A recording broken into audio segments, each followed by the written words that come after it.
Good afternoon, I'm Michael Welsh. Welcome to Sports on the Chronicle on riotradio.ca. Today, I welcome a co-host, Alex DeBetts. Welcome. Hey, how's it going? Good, man. How are you today? I'm pretty good. Nice. Weather's nice, eh? Yeah, it's beautiful outside. It's good to have a co-host. Usually I do this alone, so it's nice. So let's get started. Lord's Athletics is coming off a strong weekend. The men and women both won their volleyball matches on the road at Centennial, and the men's basketball team squeaked out a 3-point win at Canadore. The volleyball teams are back in action tonight when they welcome Loyalists to town. Both teams are currently ranked nationally. The men are 10th and the women 11th. The women have already locked up first place in the OCAA heading into the provincial championship later this month. The men will clinch a spot in the tournament with one more win. Friday night sees a basketball doubleheader against Algonquin at home.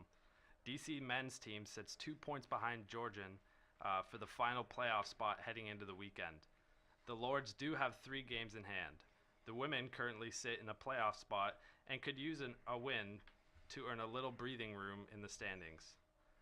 We'll have a bit more on basketball later on. UOIT's men's hockey team heads into Saturday's game against Queens on a 3-game losing streak. The Ridgebacks are still in the playoff spot, but the losses have pushed them back to 7th place in the conference. The team only has 2 games left, and every other team in the conference has at least 1 game in hand. The women's hockey team is 6 points out of a playoff spot with only 5 games left.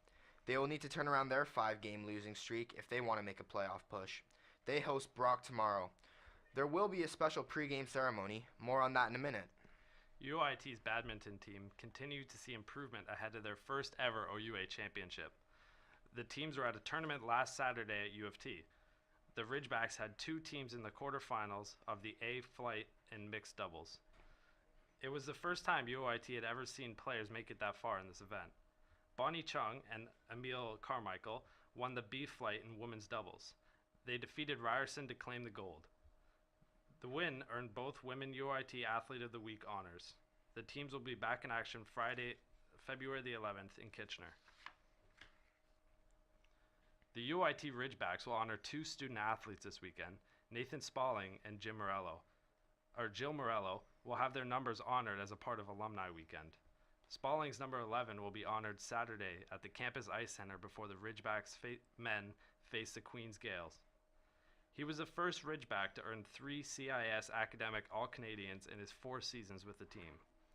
He also earned the UIT Male Athlete of the Year 2 seasons in a row in 2010 and 2011.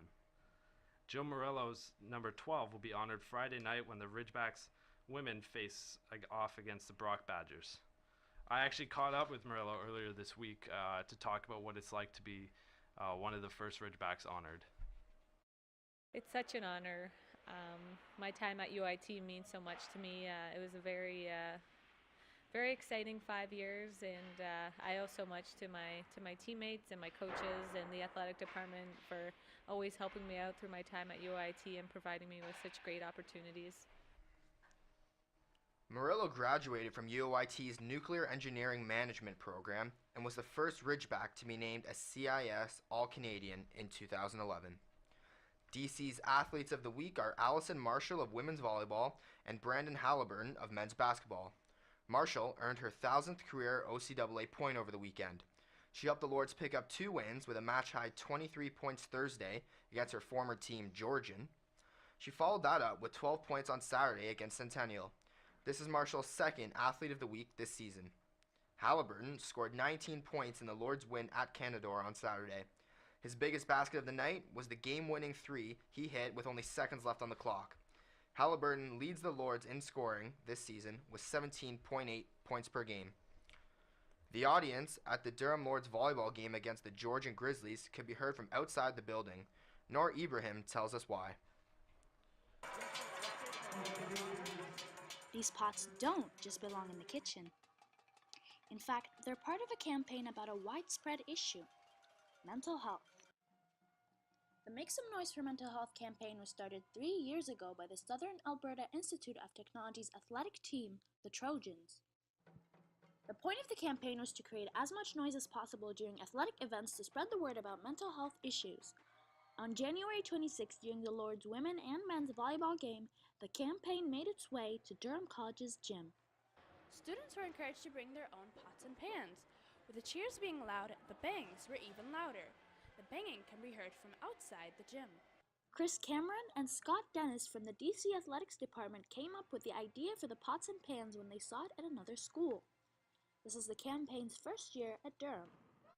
Even though the campaign targets athletes, Dennis feels many students struggle with mental health. All students have to juggle things with part-time jobs and with their studies, and families get involved as well. So being a student is tough. So it's important that they talk to people if they're having problems. Let's go DC! Let's go DC! The event came one day after the Bell Let's Talk campaign. Let's Talk encourages people to open up about mental health as it is a topic often kept quiet. Bell donates 5 cents for every call, text, and tweet about their campaign. It has raised $6.8 million so far. Durham College and UOIT were active participants in the campaign with posters and pictures. Some even used the Snapchat filter. Both campaigns target a widespread audience as 1 in 5 Canadians suffer from mental health issues, according to the Centre for Addiction and Mental Health. Dennis hoped that people didn't just walk away from the game entertained, but also informed about mental health by researching and talking about it. In Oshawa reporting for the Chronicle, I am Noor Ibrahim. As their seasons come to a close, both Durham College basketball teams are headed in different directions. As Logan Caswell reports, with only weeks remaining, playoff positioning could be changing. The Durham Lords men's and women's basketball teams have just over a month left in their schedules, and it's been a completely different season for both teams. The men started strong, winning 3 of their first 4 games, but have now fallen to 5 and 7 overall, including 3 straight losses.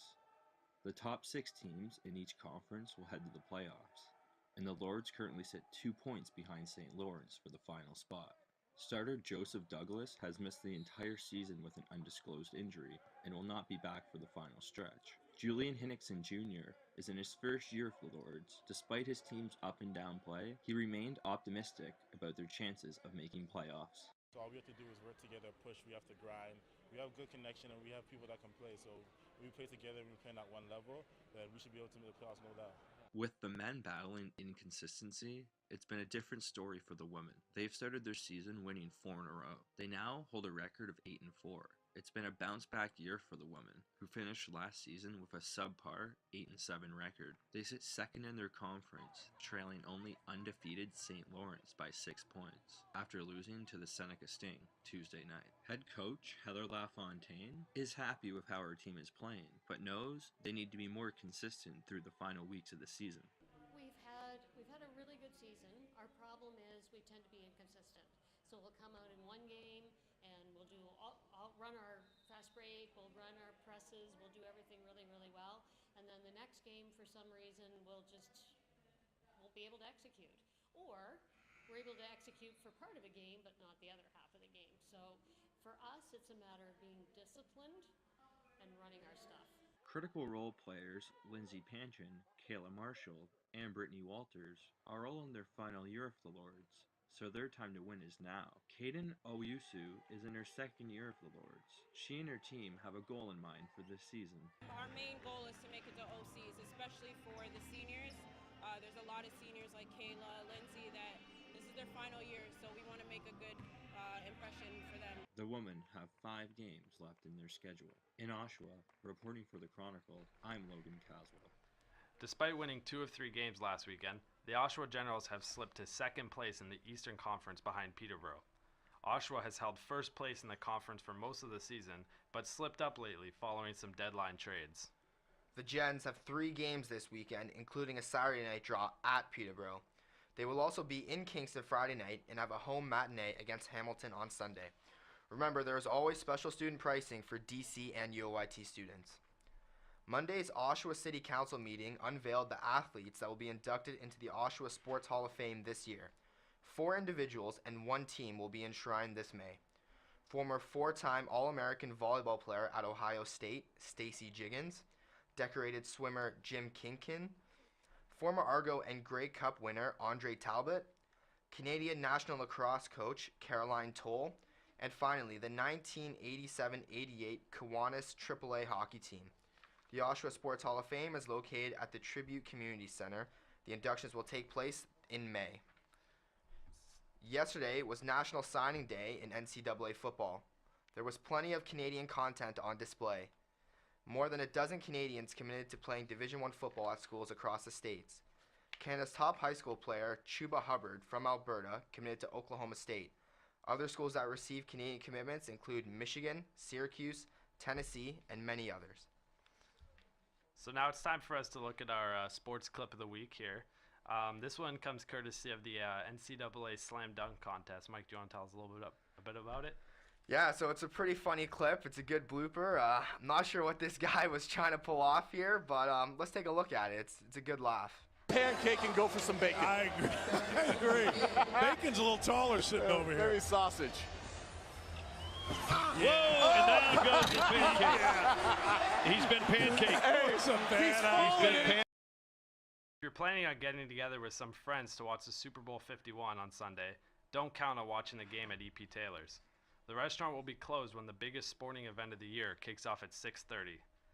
The game has the league's #1 defense in New England against the league's #1 offense in Atlanta. Joining us now in studio is the Chronicle's Chris Jones. He is the editor of the sports section in the newspaper. Thanks for coming in today, Chris. No problem, guys. Just to give Josh Nelson some credit, he is also the editor too. All right, yeah. Josh couldn't be here today, but we're happy to have you. So there's 3 pages in next week's sports section. Can you tell us a little bit what's going to fill those pages? Well, we've got actually a couple articles by Logan Caswell, who was doing stuff for you guys. He did a profile on Megan Romaine on the women's volleyball team. He also did an article talking about where the men's and women's basketball teams are right now. I've got a couple articles on the Gens and one on therapy for athletes and volleyball, and then one by Alex about the UOIT hockey team. So there's lots of exciting sports happening around campus. Any stories in the next week's paper that really stood out to you? Logan's story on the basketball teams really stuck out to me because they haven't been getting they've been a little overshadowed, I think, by the way the volleyball teams have been playing. Like the men's volleyball team has 1 loss, the women's volleyball team's undefeated, right? So basically, it feels like they're not giving the credit they're due. That's what it felt like to me. The general story stuck out a little bit to me as well. Mainly the one by Tyler Searle it talked about how the fans feel about the team. It was really interesting because he talked about the name change to the stadium and all that. So. All right, awesome. Thank you for coming. I really like that perspective on the basketball story. It's easy to see how they could be overshadowed this year with how good the volleyball teams are playing. So I think that'll be worth the read. And you can pick up the Chronicle when it hits the stands around campus next Tuesday. So that's all for sports for today. Thanks for listening. I'm Alex Devitz. This is Mike Walsh, and this is Chris Jones. Entertainment is coming up after a quick short music break by The Doors. The song is called Love Her Madly.